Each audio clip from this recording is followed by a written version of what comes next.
نیم flame glamour اور نام نہاد کی دنیا ہے. یہاں کوئی بدلنا نہیں چاہتا اپنے آپ کو. آج میں آپ کو بتاؤں مسلمانوں میں اتنی کج فہمی اور کج دلی آ چکی ہے. آج دوپہر ایک مسجد میں دینی نشست تھی, اس مسجد سے ہمیں بھگا دیا گیا ہے نا, اور یہ کہہ کے بھگا دیا گیا کہ ہم آپ کو دین کی بات نہیں کریں گے. چلیں یہ کہہ کے بھگاتے کہ تم دوسرے مسلک کیوں نہیں کرنے دیں گے, چلے سمجھ میں آتا. یہ کہہ کے بھگاتے ہم تم سے نہیں سنیں گے, تم بہت بڑے بدبخت ہو, تم اچھے آدمی نہیں ہو, تب بھی سمجھ میں آتا. ہم نے کہا کہ آپ دین کی بات نہیں ہونے دیں گے, انہوں نے کہا نہیں ہونے دیں گے, نکل جائیں گے یہاں سے. یہ مسلمانوں کا کلیجہ ہو چکا ہے.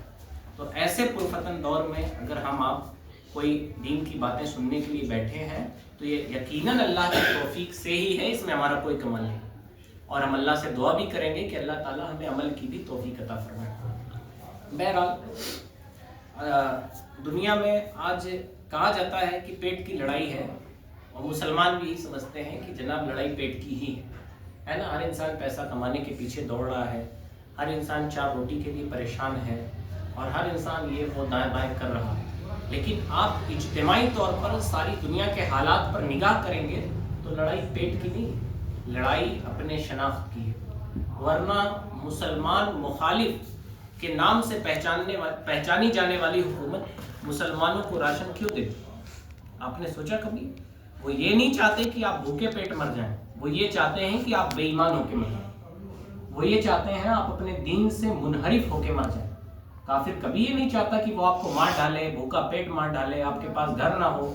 وہ تو ڈر, یہ سب ذریعہ ہوتے ہیں دین سے منحرف کرنے کے, کہ مسلمانوں کے گھر توڑے جاتے ہیں, مسلمانوں کی مسجدیں توڑی جاتی ہیں, ان کے قبرستان توڑے جاتے ہیں, تاکہ ان کے خوف اور خشیت کی بنیاد پر ہم اپنے مذہب سے پھر جائیں.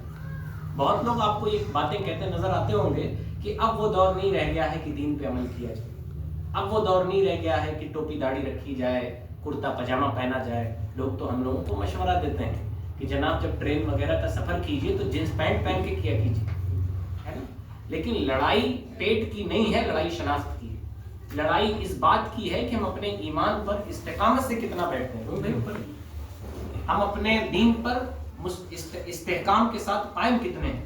اور یہ بھی جان لیجیے دین اسلام اس وقت آپ سے خون نہیں مانگ رہا, اور یقیناً آپ کا خون رائے گا چلا جائے.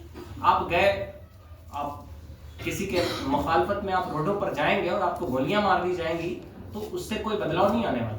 یہ زمانہ آپ سے دین پر استقامت چاہتا ہے, اور یہ چاہتا ہے کہ آپ مضبوطی کے ساتھ اپنے دین کی طرف پلٹ جائیں, اور یہی بات انہیں تکلیف دیتی ہے.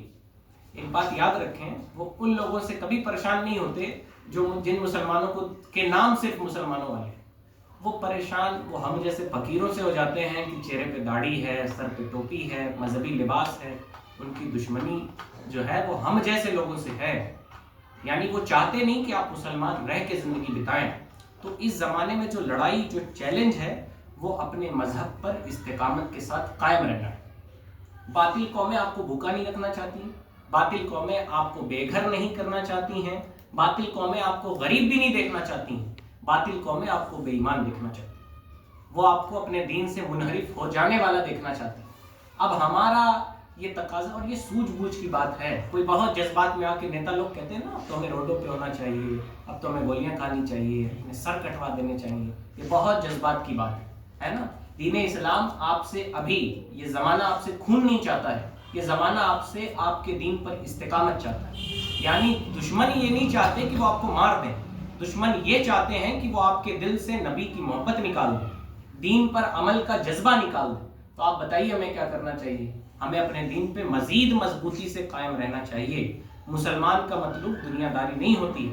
ہم سے ہمارے گھر کیوں چھینے جاتے ہیں؟ اس وجہ سے نہیں چھینے جاتے صاحب کہ ہم بہت امیر ہیں, ہم ان کے خلاف. کوئی مسلمان اس حیثیت میں ہے کہ ان کے خلاف چناؤ لڑ سکے؟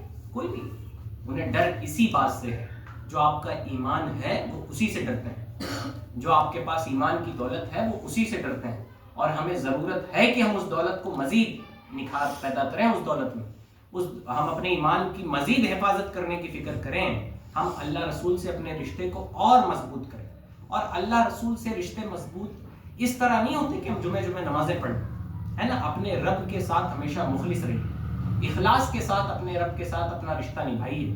اخلاص کا مطلب یہ ہوتا ہے کہ کبھی کبھی ہم مولانا صاحب کے سامنے